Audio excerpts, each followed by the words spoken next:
you're still here. And you get another chance this day to do better and be better. Another chance to become more of who you were created and what you were created to fulfill.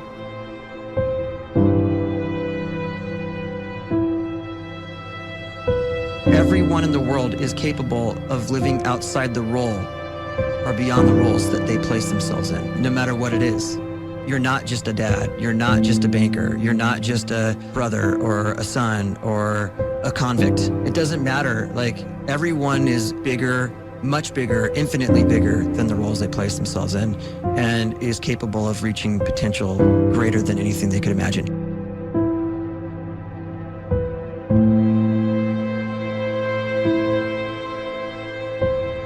You can live the life you desire. It's right there in front of you. But in order to achieve it, you must first see it, then believe it, and then you must graciously ask and train your brain to help you execute your vision.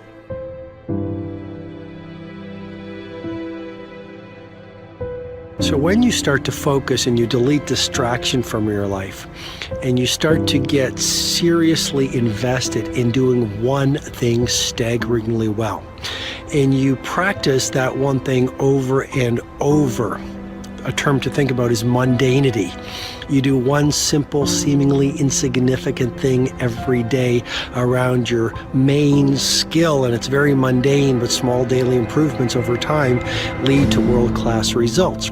Well, here's what happens in your brain. You start to isolate a single neurocircuit around that skill, and that starts to trigger a certain type of brain cell called an oligodendrocyte, which then releases myelin. Myelin is a fatty tissue that starts to wrap around that single neurocircuit related to that main skill you've been practicing. And when myelin starts to wrap around the brain circuit, what happens is you have accelerated learning times, you can see more quickly, heightened perception, and you'll learn more quickly. And that is really the quote-unquote secret of the great producers. It's not a result of some natural gift, but their daily practice, their relentlessness and their grit, their work ethic, and their singular focus and sacrifice.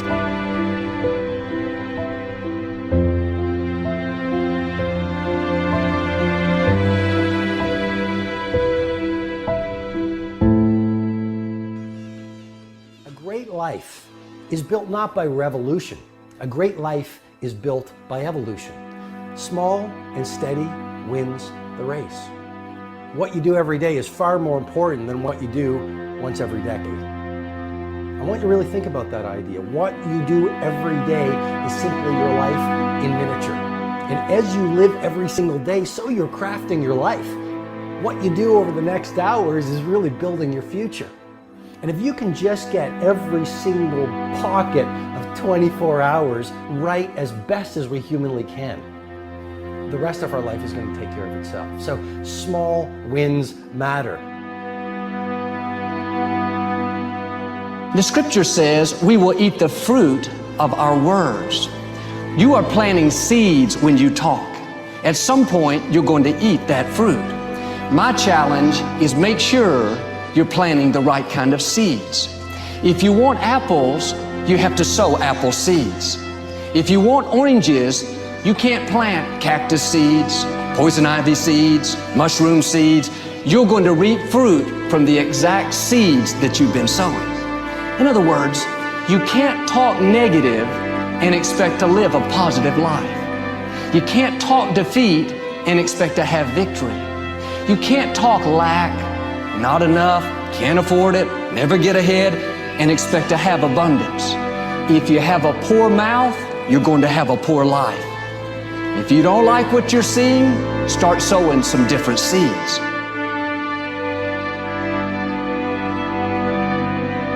We may not realize it, but we're always feeding ourselves. What we watch, listen to, the people we're around, the thoughts we're dwelling on, that's feeding our inner man. If you go to lunch with people that talk bad about the boss, make fun of a coworker, put down a friend. They're feeding you gossip, feeding you jealousy, feeding you disrespect. Here's the key. Whatever you feed is going to grow. You may not like what they're feeding you. You're a nice person, but if you continue to hang around them, before long, you'll be gossiping, you'll be critical, you'll be disrespectful. Why? Because you kept feeding the wrong things. If you're always feeding negative thoughts, thinking, I'll never get well, I'll never meet the right person, you're feeding doubt, feeding mediocrity, feeding fear. If you know exactly what you want to be, you need to spend as much time with people that are actually that already.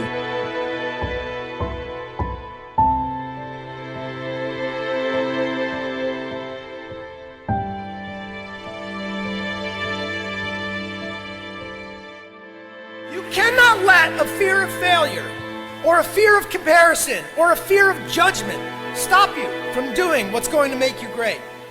You cannot succeed without this risk of failure. You cannot have a voice without the risk of criticism. And you cannot love without the risk of loss. You must go out and you must take these risks.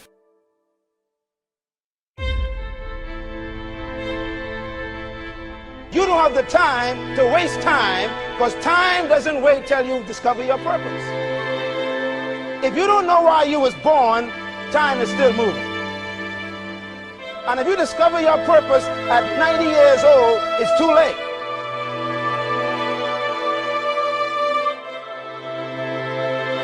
You don't know how young you are. What if you die in 2 years? You're pretty old right now. You got 2 years left.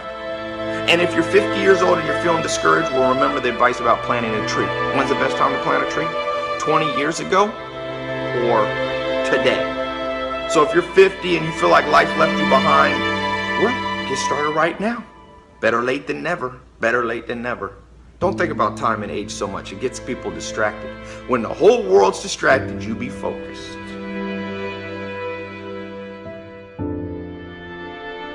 You have to trust your own voice, your own ideas, your honesty, your vulnerability, and through this you will find your way.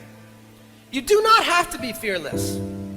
Just don't let fear stop you. Live like this as best you can, and I guarantee you will look back on a life well lived. You are capable of greatness in your profession, and more importantly, in your quality of self. Stay hungry. Stay young at heart. Take those risks. You are going to change the world around you in big ways and in small.